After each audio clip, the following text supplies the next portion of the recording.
প্রথমটা আর কি ধরবো এ ধরবো তাহলে এ মাঝখানে কি চিহ্ন বি না মাইনাস না তাহলে মাইনাস বি বি জায়গায় কি আছে 1 তাহলে হোল স্কয়ার তাহলে মাইনাস বি হোল স্কয়ার সূত্র পড়ে গেছে তাহলে এখন দেখো 4p কে এখন ভাঙো তো 4 এর বর্গ কত বর্গমূল কত 2p হোল স্কয়ার কি 2p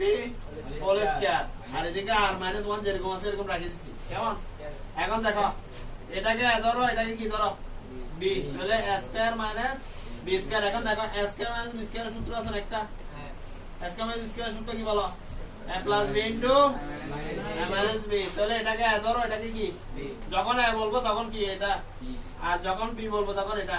তাহলে এখন দেখো a প্লাস b আবার a যখন বলবো তখন এই ব্র্যাকেটের মধ্যে